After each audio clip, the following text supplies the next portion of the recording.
En este vídeo vamos a ver qué opciones tenemos para rentabilizar nuestros ahorros. Ya sea que estés pensando en invertir y no tengas experiencia, o bien que tengas experiencia o cierto recorrido y estés pensando dónde invertir ese excedente de capital que dispone, esta guía es para ti. ¿Cómo invertir dinero? Cuando invertimos dinero, lo que buscamos generalmente es obtener una rentabilidad para que éste vaya creciendo con el tiempo. Para que esto suceda, lo ideal es que la rentabilidad de esta inversión supere o al menos iguale a la inflación anual que esté vigente. De esta manera no perderemos capital a largo plazo. Ejemplos de inversión tenemos muchos. Por ejemplo, podemos comprar inmuebles y alquilarlos, ahorrando ese alquiler para acabar a largo plazo comprando otro inmueble y así sucesivamente. Otro ejemplo de inversión son las acciones, que no dejan de ser compañías que se esfuerzan día a día por mantenerse a flote y crecer, siendo la consecuencia de estos logros el aumento de su capitalización y por lo tanto ofreciendo una rentabilidad al accionista. Además, en las compañías que ofrecen dividendos también podemos adquirirlos, de manera que podemos cobrarlos o bien reinvertirlos para obtener más acciones. Seguro que se te ocurren otras muchas formas de inversión, pero ¿qué rentabilidad te ofrecerían? Bien, para conocer qué tasa de inversión nos ofrece un activo, el cálculo es bastante sencillo. Lo que haremos será dividir la cantidad de dinero que te da ese activo entre el monto total invertido. Por ejemplo, si inviertes 1.000 euros y te da un retorno de 100 euros, pues 100 euros de beneficio entre los 1.000 invertidos sería un 10% de retorno sobre tu inversión. Las inversiones pueden ir de más seguras a más arriesgadas, siendo los bonos una de las inversiones más seguras que podemos tener, pero como ya sabemos, el rendimiento y el riesgo es un binomio del que difícilmente podemos separarnos, así que como los bonos tienen un bajo riesgo, también ofrecen un rendimiento bajo. Si encontráis en el mercado bonos con alto interés, podéis entonces sospechar de que se trata de algún tipo de bono basura por el que para que alguien esté dispuesto a pagar, el retorno sobre la inversión debería ser bastante seductor para correr ese riesgo. Las acciones, por ejemplo, o los bienes raíces pueden proporcionar tasas de rendimiento superiores, pero tienen otros contras como lo son el riesgo, la volatilidad o la falta de liquidez para vender tu producto en el mercado. En este vídeo vamos a hablar sobre la inversión en bonos y acciones, ya que suelen ser los más accesibles para todos. ¿Qué pasa? Que la gran mayoría pierde dinero en los mercados o obtiene un rendimiento bastante bajo. Bueno, pues la inversión en acciones es una buena manera de generar riqueza a largo plazo. Sin embargo, la gran mayoría de las personas acaban perdiendo dinero o bien generando un retorno bastante bajo. Esto suele suceder por las emociones. Las personas tendemos a vender en los bajos de mercado cuando tenemos pánico de ver tanta pérdida acumulada y nos vence la idea de que nunca recuperará, materializando así nuestras pérdidas en el peor momento para vender. Y por otro lado, cuando un mercado está al alza se produce el famoso FOMO, es decir, el miedo a perdernos esa subida. Y solemos comprar en los picos de mercado porque no queremos perdernos, como digo, esa gran subida que tiene ese activo. O si invertimos en un fondo, entonces cuando este tiene una racha mala, solemos pensar que no merece la pena porque no saben lo que están haciendo y nos salimos. Por otro lado, cuando tienen una buena racha, pensamos que son unos genios y queremos ser partícipes de sus beneficios. Y así la historia se repite continuamente. De hecho, no solo le pasa al inversor particular, sino que, como podemos ver en esta imagen de aquí, a 30 de junio de 2023, solo el 7,81% de las gestoras especializadas, es decir, gente que se dedica específicamente a seleccionar valores que puedan hacerlo mejor que la media del mercado y además le pagan por ello, han batido el SP500, frente al 92,19% que tiene un rendimiento inferior al SP500 en los últimos 15 años. Esto es una muestra de que incluso analistas financieros con un MBA y etcétera no suelen ser muy buenos seleccionando acciones que puedan hacerlo mejor que el índice a largo plazo. Y peor aún, como ya he introducido antes, los inversores que invierten en estos vehículos de gestión activa, que ya de por sí no suelen batir al mercado, suelen vender en las rachas malas por temor a seguir perdiendo dinero y suelen comprar en los picos por querer participar en la fiesta del beneficio.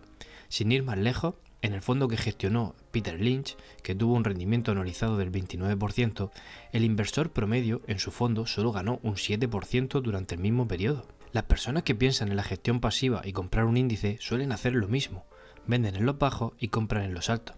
Como diríamos en la jerga económica, suelen jugar mal los timings de mercado. Vale, ya sabemos el problema, entonces, ¿cómo podemos invertir dinero de forma inteligente? Bueno, lo primero que necesitamos saber es un mínimo de matemáticas, para hacer un par de cuentas de ratios, analizar la situación de una compañía y poco más. No se necesita tener un grado en matemáticas.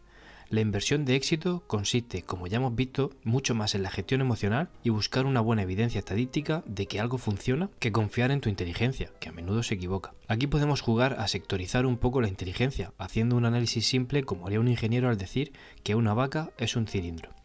Podríamos decir entonces que si dividimos la capacidad cerebral entre racional e inteligencia, no tendríamos una correlación demasiado fuerte entre ellas.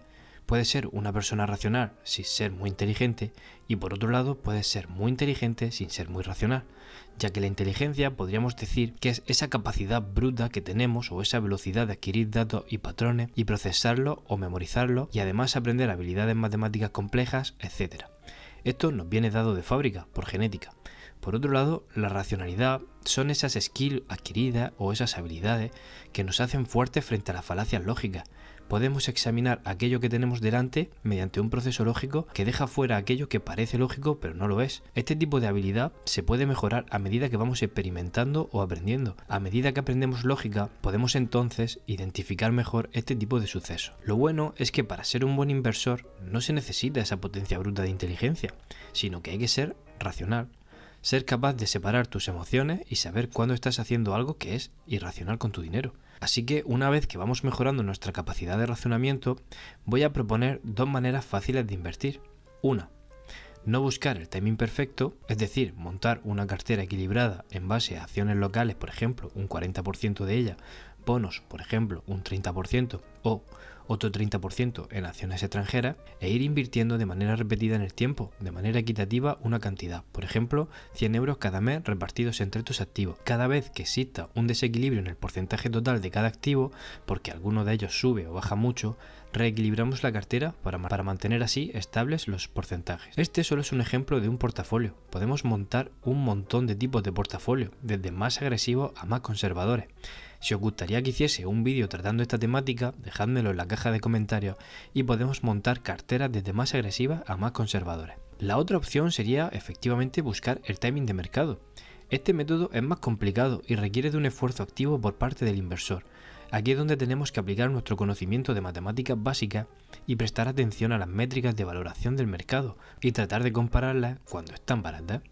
Aquí es donde la gran mayoría de inversores pierde la razón, ignorando las valoraciones y comprando en momentos de euforia por el FOMO para luego vender en los picos más bajos por el miedo. Vamos, comprar en lo alto y vender en el bajo, un negocio redondo. Lo racional aquí entonces es hacer justo lo contrario, esperar a que la acción o índice caiga y esté barato según las métricas de valoración y entonces comprarlo. También se puede usar análisis técnico o cualquier forma de gestión de capital que haya sido probada en el mercado y ofrezca una lógica y una capacidad de obtener un beneficio.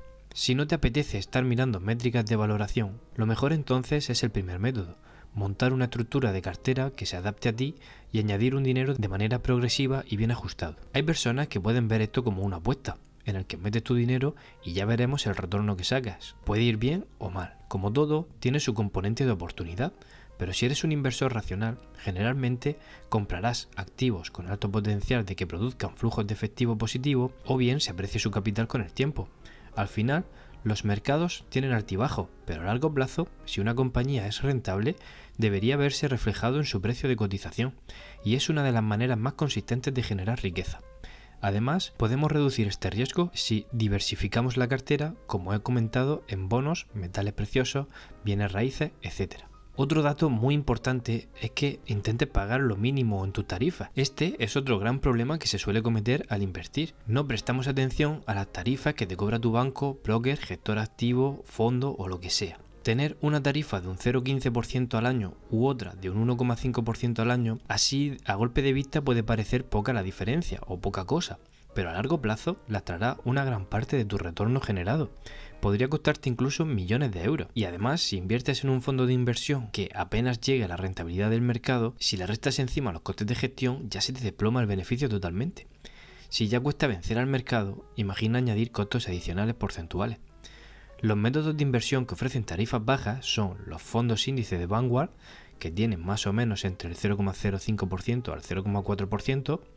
Otra opción, por ejemplo, se me ocurren los fondos indexados de Fidelity, que tienen entre el 0% al 0,21%. También tenemos la opción de los iShares u otros ETF grandes que tienen un 0,04%.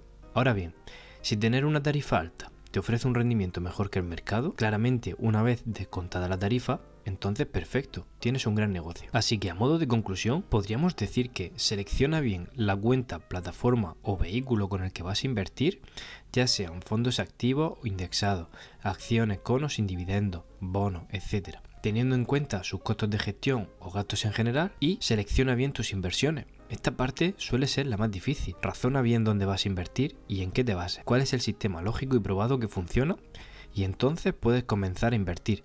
Si quieres algo simple, vea por los fondos indexados diversificados. O bien, suscríbete al canal para continuar aprendiendo sobre economía, inversión y empresas en general, y activa la campanita para no perderte nada. Espero que te haya sido de ayuda, gracias por ver el vídeo y nos vemos en el siguiente. Que vaya muy bien.